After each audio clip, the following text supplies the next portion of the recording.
ഇനി നമുക്ക് ഈ മെഗാ ഭരതനാട്യ ഷോയുടെ കള്ളക്കണക്ക് ഞാൻ പ്രേക്ഷകരുടെ മുന്നിൽ കാണിക്കാം.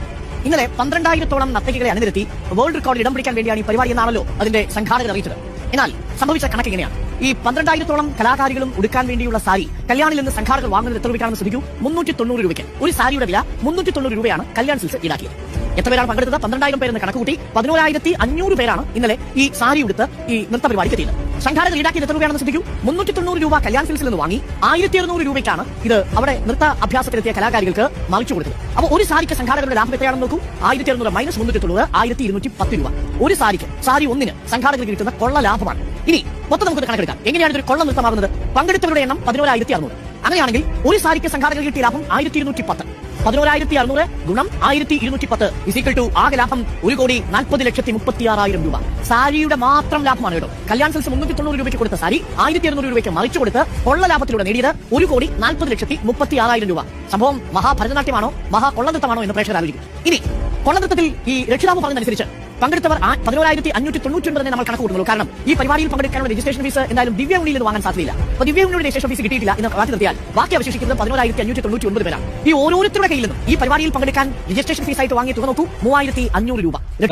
നടി ദിവ്യ ഉണ്ണിയാണ് ഇതിന്റെ പ്രധാന കാരണക്കാരി എന്നാണ് എന്റെ പേഴ്സണൽ ഒപ്പീനിയൻ. കാരണം മറ്റൊന്നും കൊണ്ടല്ല, ഒരു സോഷ്യൽ മീഡിയ അല്ലെന്നുണ്ടെങ്കിൽ ഒരു മാധ്യമത്തിലൂടെ അല്ലെന്നുണ്ടെങ്കിൽ സിനിമയ്ക്കകത്തൂടെ ഒരുപാട് ആൾക്കാർക്ക് പ്രിയപ്പെട്ട ഒരാളായിരിക്കാം മേ ബി ദിവ്യ ഉണ്ണി. അവരുടെ ഇൻഫ്ലുവൻസ് കൊണ്ടായിരിക്കും ഇത്രയും ആൾക്കാർ വന്ന് ഇവരിത് ട്രസ്റ്റബിൾ ആണെന്നൊക്കെ വിശ്വസിച്ച്. എൻ്റെ വ്യക്തിപരമായിട്ടുള്ള അഭിപ്രായത്തിൽ ദിവ്യ ഉണ്ണിയൊക്കെ നല്ല രീതിയിൽ പോലീസ് ചോദ്യം ചെയ്യണം. എത്ര കോടി രൂപയെ പാവത്തുങ്ങളെ മൂട്ടിച്ചേക്കുന്നത്. ഇതിനേക്കാൾ നല്ല പിച്ചച്ചട്ടി എടുത്തോട്ട് തെണ്ണാൻ ഇറങ്ങുന്നതാണെന്നാണ് എൻ്റെ അഭിപ്രായം. എന്തായാലും കുറേ പാവപ്പെട്ട അച്ഛനും അമ്മയും അവരുടെ മക്കളുടെ പേര് ഇത് വരട്ടെന്ന് പറഞ്ഞെങ്ങാണോ ആയിരിക്കും കുറേ ആൾക്കാർ അത്യാർത്ഥ്യം മൂർത്ത് വന്നവരും കാണും. പക്ഷെ അത് കുറവായിരിക്കും. വലിയ ഇതിനെപ്പറ്റി ഒരു ധാരണയില്ലാത്ത ആൾക്കാരായിരിക്കും ഇതിനകത്തൊന്ന് പൈസ കൊടുത്തത്. 300-400 രൂപയുടെ സാരി 1,200 രൂപയ്ക്ക് കൊടുത്ത ആൾക്കാരെ പറ്റിക്കാന്നൊക്കെ പറയുകയാണെന്നുണ്ടെങ്കിൽ ലോകം തന്തയിലഴിയ. എനിക്ക് പേഴ്സണലി അങ്ങനെ തോന്നി. ലോക തോന്നിയവാസവും ലോക പോക്കിരുത്തരമായി പോയെന്നാണ്. കാരണം ഒരാടെ ഇപ്പം ഇന്ന റേറ്റ് ഇന്നതാണ്, ഇന്ന റേറ്റിനാണ് സാധനം കൊടുക്കുന്നത്, ഇത്രയും പേർക്ക് കൊടുക്കുന്നത്, ആ ഒരു യൂണിഫോം പോലെ ഒരു ഫീസ് ഈടാക്കുന്നുണ്ട്. അതൊരു തെറ്റൊന്നുമില്ല എന്നും പറഞ്ഞ് 4 ഇരട്ടി പൈസയൊക്കെ മേടിക്കുന്നത് പോക്കിരുത്തരവും. പിന്നെ അതുപോലെ തന്നെ ദിവ്യ ഉണ്ണി എന്നൊക്കെ പറയുകയാണെന്നുണ്ടെങ്കിൽ അറിയാമല്ലോ, അത്യാവശ്യം നല്ല സോഷ്യൽ സ്റ്റാറ്റസും ഒക്കെ ഉള്ള ഒരു ചേച്ചി ആയതുകൊണ്ട് ഇത് കേസ് എവിടം വരെ പോകുന്നു അങ്ങനെയൊക്കെ പോകുന്നൊന്നും ആർക്കും പറയാൻ പറ്റത്തില്ല. പൈസ ഉള്ളവരുടെ കൈ കേസ് നിൽക്കുമോന്നും അറിയത്തില്ല. അതൊക്കെ ദൈവത്തിൻ്റെ കയ്യിലും കോടതിയുടെ കയ്യിലൊക്കെ ഇരിക്കുന്ന കാര്യങ്ങളാണ്. നമുക്ക് ആവശ്യമില്ലാത്ത കാര്യങ്ങളെപ്പറ്റി ചോദ്യം ചെയ്യാനും പറ്റത്തില്ല. ചിലപ്പോൾ നല്ല രീതിയിലെല്ലാം നടക്കുമായിരിക്കാം മേ ബി. പക്ഷേ എന്നാലും ഗിന്നസ് ബുക്കിൽ പേര് വരുമെന്നൊക്കെ പറയുമ്പം സാമാന്യ ബോധമാണ് ചിന്തിച്ചൂടെ. ഗിന്നസ് ബുക്കിലൊക്കെ ഇങ്ങനെയൊക്കെ പേര് വരുകൂടി എനിക്കറിയത്തില്ല. സാധാരണ എന്തെങ്കിലും യുണീക്കായിട്ട് ഇടുന്നാണ്ട് അതുപോലെ ഹാർഡ് വർക്കൊക്കെ ചെയ്യുമ്പോഴാണ് സാധാരണ ഗിന്നസ് ബുക്കിൽ പേര് വരാറ്. ഡാൻസ് കളിച്ച് ഇത്രയും പേര് അങ്ങനെ പൊതുവേ ഒരു അവാർഡ് കിട്ടുമായിരിക്കും. എല്ലാവരുടെയും പേര് ഇൻഡിവിജ്വലായിട്ട് അവാർഡൊന്നും കിട്ടുമെന്ന് എനിക്ക് വ്യക്തിയോടെ തോന്നുന്നില്ല. ഇനി എൻ്റെ അറിവില്ലായ്മയാണെന്ന് എനിക്കറിയത്തില്ല. എന്തായാലും പാവപ്പെട്ട അത്രയും കോടിക്കണക്കിന് പൈസ മൂട്ടിച്ചെന്ന് പറയാം. അങ്ങനെ തെറ്റില്ല, ചതിച്ചെന്നൊന്നുമല്ല, പച്ചക്കറിയാം മൂട്ടിച്ച്. എനിക്ക് ചോദിക്കാനുള്ള പിച്ചച്ചട്ടി ഇട്ടിട്ട് തെണ്ടാൻ ഇറങ്ങിക്കഴിഞ്ഞാൽ എനിക്കെല്ലാം അന്തസ്സുണ്ട്. എന്നിട്ട് തെണ്ടിയിട്ടാണ് തിന്നുന്നതെങ്കിലും പറയാമായിരുന്നു. ഇത് ആൾക്കാരെ കള്ളത്തരം പറഞ്ഞാൽ സ്വന്തം നന്ദയുടെയും തള്ളയുടെയും കയ്യിൽ നിന്ന് തന്നെ മോടെ ഡാൻസ് കാണണമെങ്കിൽ പൈസ കൊടുക്കണമെന്ന് പറയുക ടിക്കറ്റ് പിരിച്ച തീമാണ്. അപ്പോൾ എന്തൊക്കെ പറയാണ്ട് റിപ്പോർട്ടർ ചാനലിലെ ആ ചേട്ടൻ അരുൺ ചേട്ടൻ ഒരു വലിയ ഇതുണ്ട്. കാരണം മറ്റൊന്നും കൊണ്ടല്ലോ, ഇങ്ങനെയൊക്കെയുള്ള കാര്യങ്ങൾ വെട്ടിത്തുറന്ന് പറയുന്നുണ്ടല്ലോ. മറ്റ് പല മാധ്യമങ്ങളും അങ്ങനെ പറഞ്ഞിട്ടുണ്ടെന്ന് എനിക്ക് വ്യക്തിയായിട്ട് തോന്നിയില്ല. ഞാൻ കുറേ എണ്ണത്തിനൊക്കെ കണ്ടായിരുന്നു. പക്ഷേ എങ്കിലും ആ പറയാനുള്ള ചങ്കൂറ്റം അപ്രിസിയേഷൻ അർഹിക്കുന്നതാണ്.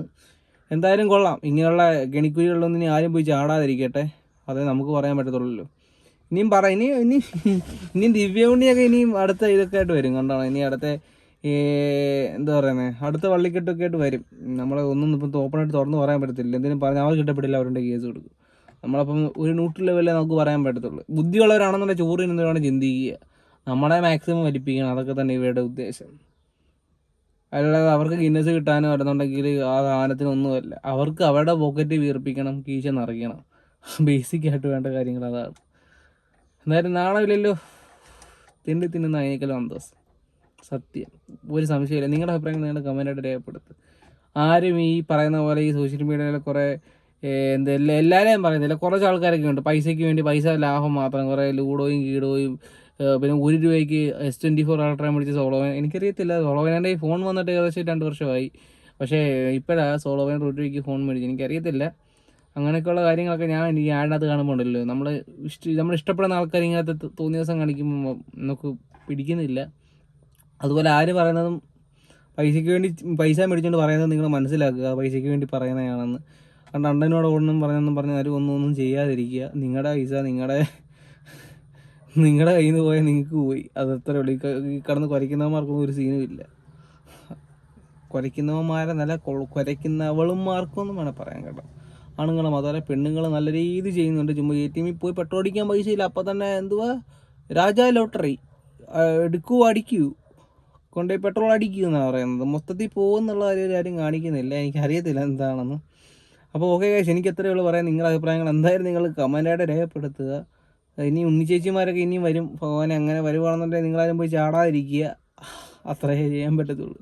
ചാടിക്കഴിഞ്ഞാൽ നിങ്ങളത് പോവും. That's all.